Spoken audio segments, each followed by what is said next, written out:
वर्तमगत रोग। पंचकर्म अध्याय 5। वर्तमगत रोग की संख्या होती है। वर्तमगत इस प्रकार के रोग होते हैं ऐसा आचार्य सुश्रुत ने बताया, बल्कि भांगभट्ट ने 24 प्रकार के लिए कहे हैं। उत्सीत्रम कुंभिका पोत की आचार्य सुश्रुत ने जो बताए हैं, वर्तम शक्रा अश्ववर्तम शुक्राश्रम अंजनामिका बहल वर्तम वर्तम बंधक क्लिष्ट वर्तम कर्दम वर्तम श्याव वर्तम प्रक्लिष्ट वर्तम अप्रकृष्ट वर्तम वातहत वर्तम अबुर्द निमेष शोणित आर्ष लग्न विस्तवर्तम और पक्ष्मकोप। भांगभट्ट के वर्तम में होने वाले रोगों की संख्या 24 कही गई है। कृच्छ्रलम निमेष वातहत कुंभिका पीड़ित पित्त उत्क्लेशित पक्षाशात पोतकी कफ उत्क्लेशित लग्न उत्संग उत्क्लिष्ट वर्तम अर्श अंजनामिका विषवर्तम रक्त उत्क्लिष्टित श्याव वर्तम शिक्लिष्ट वर्तम सिक्तावर्तम वर्तम कर्दम बहल वर्तम कुकुड़ुक पक्षम अवरोध अलेजी अवुर्द।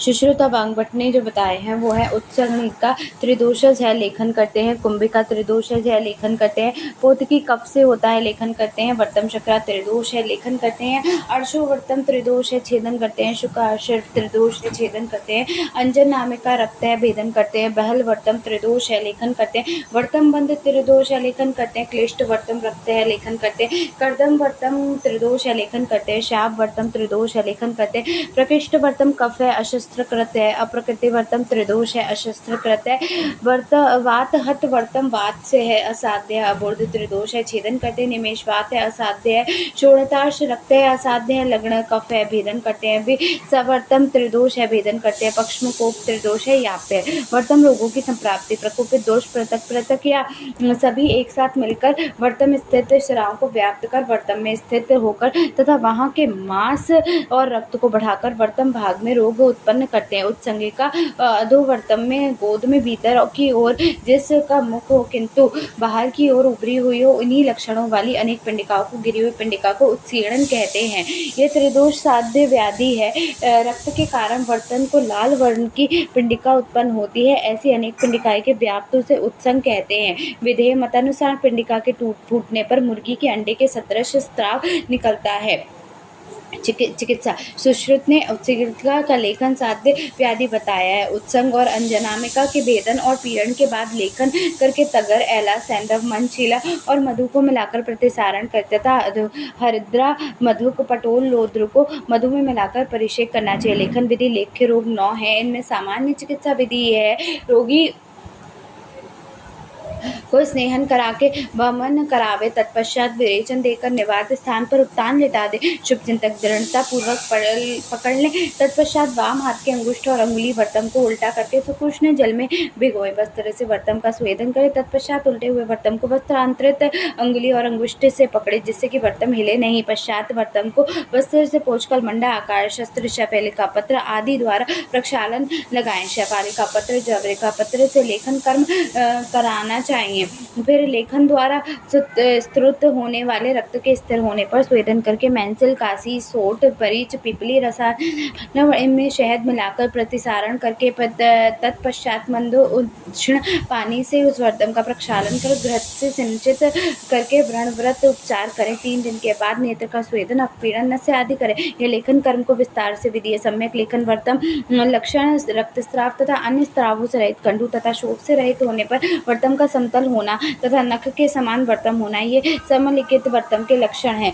दुर्गलिखित वर्तम के लक्षण नेत्र रक्त के वर्ण एवं स्रावित होता है, शस्त्र द्वारा किए गए क्षत से गाढ़ा रक्त निकलता है तथा नेत्र में लालिमा और शोथ हो जाती है, नेत्र से स्राव रहता है, आंखों के सामने अंधेरा छा जाता है, व्याधि शांत नहीं होती, वर्तम श्याप वर्ण का है, भारी स्तब्ध कंडू युक्त हर्षनाती तथा कीचड़ युक्त होता है, उचित चिकित्सा न करने पर नेत्र पाक हो जाता है। यह दुर्गलिखित वर्तम के लक्षण हैं। इनके होने पर स्नेहन करके लेखन कर्म करना चाहिए। अति निलखित लक्षण पलट पलक उलट जाए तब पश्चिम के बालों का टूटना, वेदना और स्राव की बहुलता होने अतिलिखित वर्तम के लक्षण हैं। इसकी चिकित्सा में स्नेहन, स्वेदन तथा वातनाशक क्रम करना चाहिए। आधुनिक मत में से क्लेजियोन कहते हैं। क्लेजियोन इज ऑलमोस्ट टार्सल और मेरिबोन्ड cyst. It is a chronic, not a specific inflammatory granulosa of the myoma gland, meian gland. It is painless, round, smooth swelling which can be palpated by the passing of the finger over the lid. Etiology: habitual rubbing of the eyes, muscle imbalance, chronic ability refractive error. Symptoms: feeling of mild heaviness in the lid and the painless swelling in the eyelid. Signs are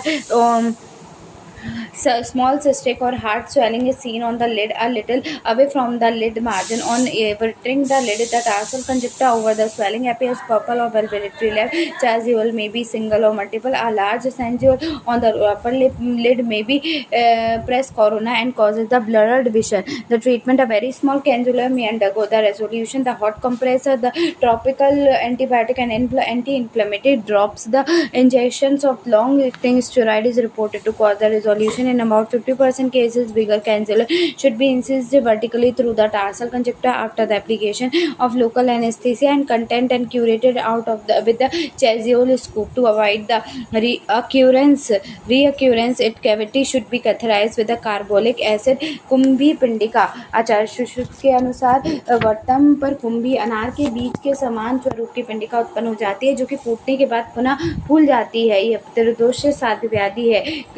पित्त के कारण इसमें कृष्ण वर्ण की बहुत सी पिंडिकाएं पलक के अंदर हो जाती हैं। अनार के बीज के सदृश होते तथा फूटने पर फूल जाती है। इसको कुंभिका संज्ञा दी गई है। चिकित्सा: कुंभिका वर्तम में लेखन करके सैंधव लवण में प्रतिसारण करें। मुलहटी, आंवला और पटोल के क्वाथ को परिसेचन करें। सुश्रुत ने कुंभी पिंडिका में लेखन कर्म करने का बताया। आधुनिक मत के अनुसार मल्टीपल चैजुल कह सकते हैं। पोतकी: वर्तम प्रदेश में लाल सरसों के सदृश पिंडिकाएं उत्पन्न होती है जिनमें स्राव बहता है तथा वे कंडू, भारीपन और पीड़ा से युक्त होती है। उन्हें पोतकी कहते हैं। कफत साध्य व्याधि है। कफ के कारण श्वेत सरसों के आकार की पिंडिका हो जाती है जो कि घनी, शोफ और मैल युक्त होती है। पिंडा, कंडू और पिच्छल अश्रु से युक्त व्याधि को पोतकी कहते हैं। चिकित्सा: सुश्रुत ने पोतकी में लेखन कर्म बताया। वर्तम बंद, क्लिष्ट बहल वर्तम या पोतकी में प्रक्षालन लगाकर लेखन कर्म करना चाहिए। पोतकी में लेखन करने से सोट सैंधव लवण की प्रतिसारण करें। गर्म पानी से धोकर खैर, अरहर, सहजन के क्वाथ में परिषेक करें अथवा हल्दी, दारू, हल्दी, त्रिफला, मुलहटी के क्वाथ में मधु मिलाकर अष्टोतन करें। आधुनिक मत में पोतकी को ट्रोकामा कह सकते हैं। Trachoma: the word trachoma is derived from the Greek word meaning rough. Trachoma is a contagious keratin conjunctivitis characterized by the formation of the follicle papillae and the hypertrophy of the conjunctivitis with subsequent citrallic changes. The causative agents are chlamydia trachomatis. It is a Batrachomyces organism belonging to the PTL group, Pityiosis, Lymphogranula, Venerism and Trachomatis group. It lies midway between the bacteria and virus, sharing properties of both. It affects the epithelial cell of the cornea and the conjunctiva simultaneously and produce intrasymatic inclusion bodies known as the Halberster Prochloride inclusion bodies. The disease was previously known as Egyptian ophthalmia. The disease may result in the blindness. Approximately 20 lakh persons have been blinded by this disease. Children are usually affected, otherwise there is no age limit. Usually poor classes are affected due to the unhygienic condition, overcrowded, abundant fly population, insanitary condition and poor personal hygiene aid to spread of the infection. The mode of infection: direct spread through airborne waterborne disease, vector transmission through flies. The material transfer is spread through the contaminated finger of doctors, paramedical staff and use of common towel, handkerchief and the surma rods. The incubation period is 6 to 12 days. The symptoms are mild irritation, foreign body sensations, slight sickening of the lid, the mild itching in chronic stage. Cornea is involved causing pain, lacrimation and the photophobia. Signs: conjunctival signs, marked conjunctiva of the upper tarsal and fornical conjunctiva, the formation of papillae in the upper tarsal conjunctiva and the fornix. They are formed by the hypertrophic folded epithelium with a core of a blood vessel. The conjunctiva look velvety in the appearance. The follicle formation is a characteristic lesson of the trachoma trachoma. The follicles are aggregated of the lymphocytes in the adenoid layer. The follicle look like a boiled sago grains and are commonly seen on the upper tarsal conjunctiva and the fornix. The conjunctival scarring was irregular, linear or star-stepped. A fine linear scar in the sulcus subtarsal is known as the outline. The concretions may found due to the accumulation of thick mucus in the gland of Henle. The corneal sign or superficial keratin may be present in the upper part. The herbatal follicle are present near the limbus in the upper part. The herbatus pits are oval scar left after the healing of the herbat follicle in the limbal area. Penis, it is a lymphoid interfiltration with the vascularization seen in the upper part of the cornea. Penis may be progressive or regressive. The progressive penis infiltration is ahead of the vascularization. Regressive penis, the penis cyca, which is vascularization, is ahead of infiltration. The corneal ulcer, superficial irregular ulcer may be present in the advancing edge of the pecus. The corneal opacity, the grading of the trachoma, McCallan classification it is done in 1908, categorized trachoma into the following 4 stages: stage 1, stage 2, stage 3 and stage 4. Stage 1 is known as incipient trachoma, or the stage of infiltration, characterized by the hyperanemia of the palpable conjunctiva and the immature follicle. The second stage is known as established trachoma, include the mature follicle and papillae, epithelial keratin and progressive penis. The stage 3 sequestering trachoma, or the stage of scarring, include the obvious scarring of the upper palpable conjunctiva. The stage 4 healed trachoma, or the stage of swelling, is the stage of complication. They are entropion of the upper lip, the trichanias, the xerosis of the conjunctiva, the corneal opacity, the chalazole. The WHO classification in 1987 classified the disease into the following 5 stages: the trachomatis inflammatus follicular, at least 5 or more follicle, each 0.5 mm is more in diameter, should be present in the upper tarsal conjunctiva. The deep tarsal vessel should be visible through the follicles. The trachomatis intense the inflammatory thickening of the upper tract conjunctiva, and this occurs more than half of the normal deep tarsal vessel. The trachomatis TS, the TT, presence of the scar in the upper tarsal conjunctiva, at least one or more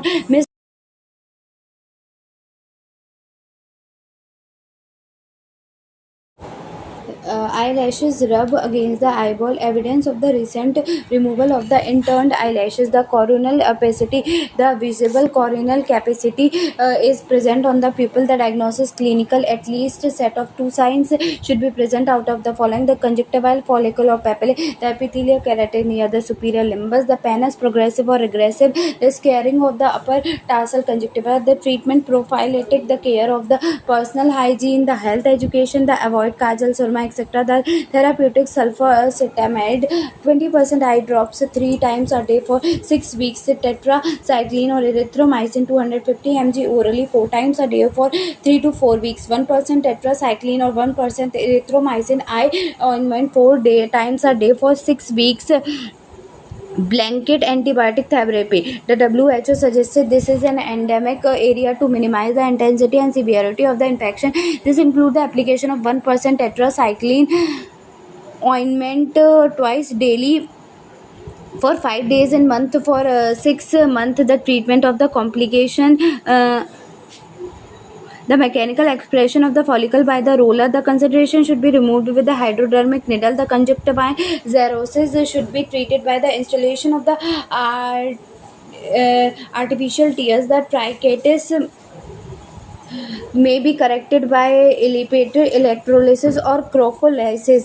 The WHO recommended safe strategy. The safe strategy for trachoma as surgery for trichotillomania. The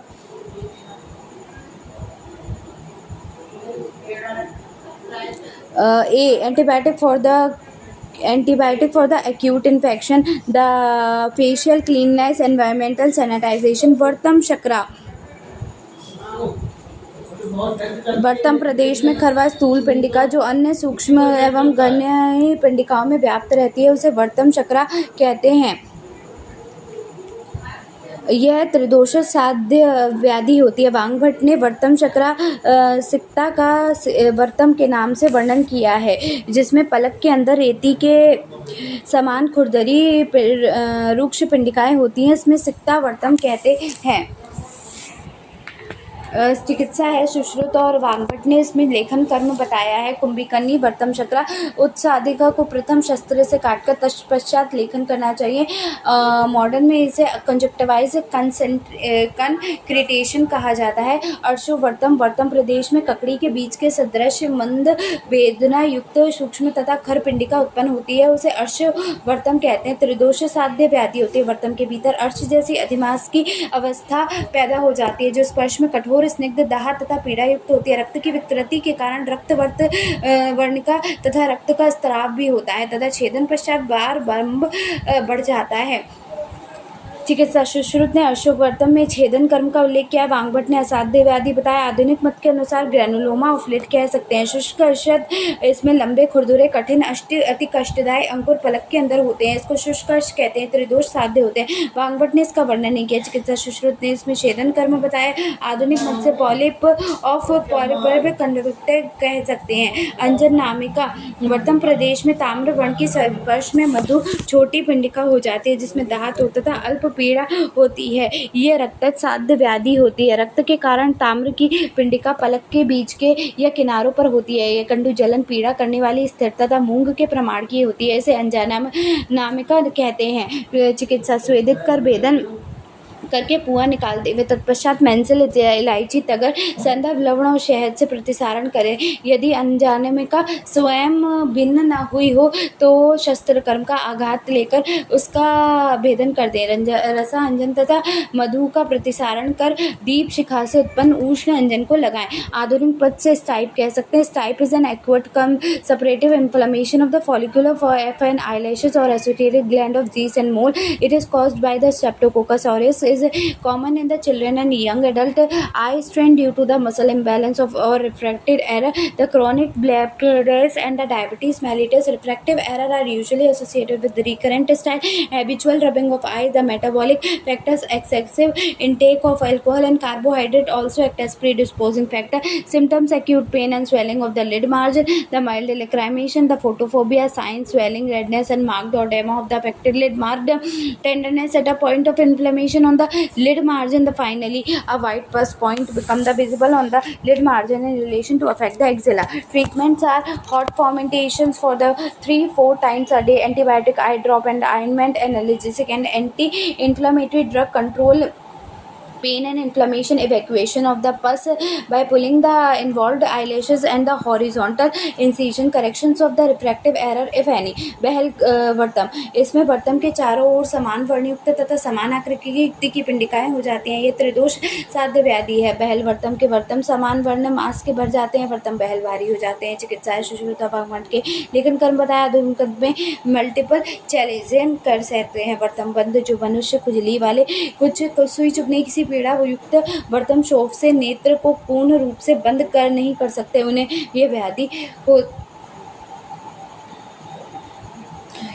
को वर्तम कहते हैं। ये त्रिदोष साध्य व्याधि है। अष्टांग हृदयकांड ने इसका वर्णन नहीं किया है। सुश्रुत ने इस वर्तम में लेखन कर्म का प्रयोग बताया। आधुनिक में इसे एंजिनो न्यूरोटिक ओडेमा और एलर्जिक ओडेमा ऑफ लिड्स से कंपेयर किया जा सकता है।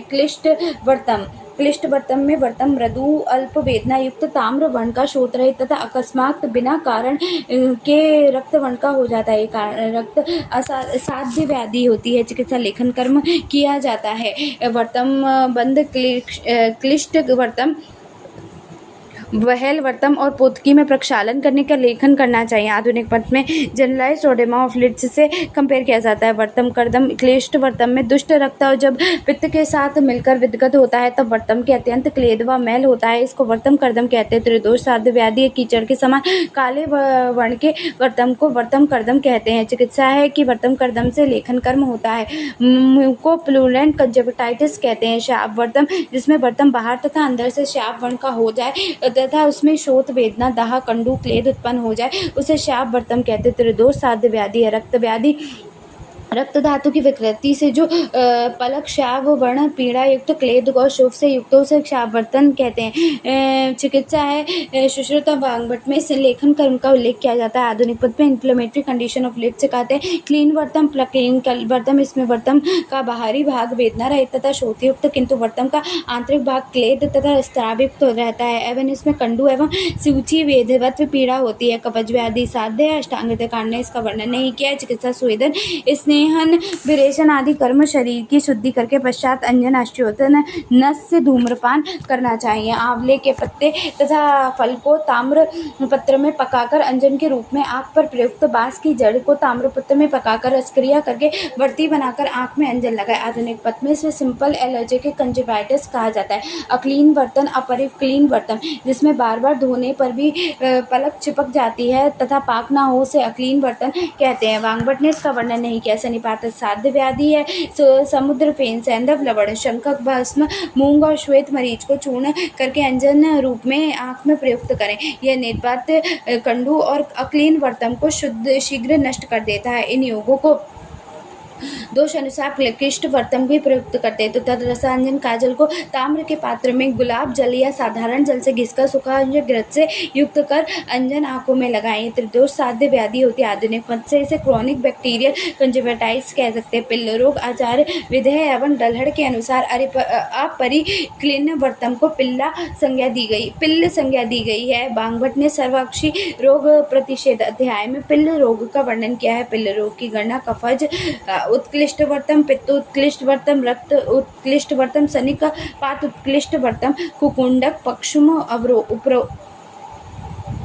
अपरोध शुष्क अक्षिपाक पुएलास विस्वर्तम पोथकी अम्ल शोषित अम्ल शोफ पित्त अभिषंधि पित्त अधिमंत कफ अभिषंधि कफ अभिषंध रक्त अभिषंधि रक्त अधिमंत। ये 18 प्रकार के दीर्घ काल तक ठीक रहने नहीं हो पाते तो ये पिल्ल कहा जाता है। पिल्ल की चिकित्सा अंजन पिल्ल नाशक अंजन देते हैं। तगर को हरितकी के स्वरस में पीसकर अंजन करना चाहिए अथवा देवदारू को घी में मिलाकर बकरी के दूध के साथ भावना देनी चाहिए।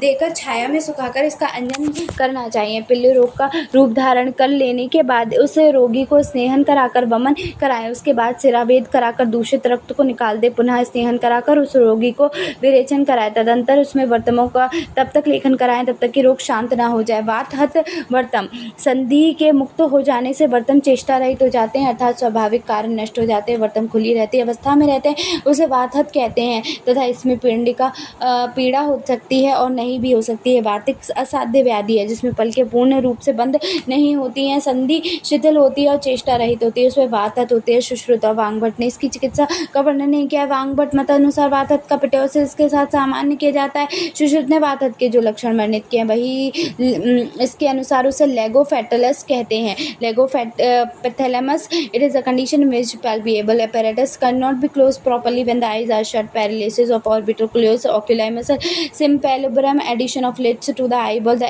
absence of the reflex blinking in the extremely ill patient, the citracal atroption and proptosis. Complication include the conjunctival or the corneal xerosis and exposure. Keratic treatment, application of antibiotic, eye ointment, artificial tear drops should be inserted frequently, partial or total. Pteroscopy is with the palpamal apparatus is narrowed by the united the lateral margin of the lids. The pteosis, Balfour-Proptosis. The pteosis is a condition in which droppage of the upper lid occurs below its normal position. Normally, upper lid cover about upper 1/6 of the cornea, that is about 2 mm. And pteosis it cover more than 2 mm. The condition may be unilateral or bilateral and partial or complete. Types of etiology: the congenital pteosis, the maldevelopment of levator palpebral suprasis muscle, the congenital weakness of superior rectus muscle, the congenital sympathetic pteosis. There is an abnormal nervous communication between 3/5 and the 5th cranial nerve. There is a retraction of pteotic lid with the movement of jaw with the stimulation of epistolatic pteotic muscle. The acquired pteosis due to the partial or or complete paralysis of third nerve, trauma to the levator muscle, ocular myopathy due to increased weight of the upper lid as in edema, inflammation, multiple Callosian symptoms are no symptoms of pupil is not covered by the lid. Visual distribution of the pupil is covered the cosmetic disfiguration. The compensatory changes can be present such as wrinkling of the skin of forehead, tinkling of the head backward, and the elevation of the eyebrow. The signs are palpable. Fissures is narrow, no skin fold in the skin of the upper lid. The margin of the upper lid cover more than the cornea. Head is tilted backward so as to draw the lid upward beyond the pupillary area. On the attempt to elevate the upper lid, there is the elevation of eyebrow and the wrinkling of the forehead due to the it is a ptosis is a mild and there is no visual disturbance. Surgery is not required. If the pupillary area is obstructed by the eyelid, surgery is recommended. The levator resection useful in congenital unilateral ptosis with good levator function. Frontalis sling operation. It is done in the patient having the severe ptosis with no levator function. In method, this method lid is slinged to the frontalis muscle by passing the suture. Next is निमेश. निमेश प्रकोपित बाद वर्तम आश्रित निमेश स्राव में प्रविष्ट होकर वर्तम को अधिक चलायमान कर देता है, उसे निमेश कहते हैं. ये वातिक असाध्य व्याधि है. वायु वर्तमों को चलाते हुए जब बिना किसी पीड़ा के आंखों को बार बार खोलता और बंद करता है, उस अवस्था को निमेश कहते हैं. असाध्य व्याधि होने से इसकी चिकित्सा का वर्णन है आधुनिक मत में ब्लेरोफॉर्मिज्म कह सकते हैं. Blepharospasm defined as inflammatory involuntary sustain and the forceful closure of the eyelids. It occurs in two forms. The essential blepharitis, it is rare idiopathic condition involving patient between 45 to 65 years of age. Reflex blepharitis occur due to the reflex sensory stimulation through the branches of the trigeminal nerve in the condition such as coronal ulcer and the iridocyclosis. It is also seen in the excessive stimulation of the retina by the dazzling light and the stimulation of the facial nerve. Clinical feature: persistent euphoria, edema of the lids, the spastic intrusion in elderly people, and static atropine in young people may develop a long-standing cases. Treatment: essential blepharitis, repeated periodic injections of the botulinum toxin injected into the orbicularis muscle relieve the spasm in reflex blepharitis. The causative disease should be treated. Nimesh blinking of कहते हैं और सामान्य से अधिक निमेश क्रिया को frequent blinking कहते हैं.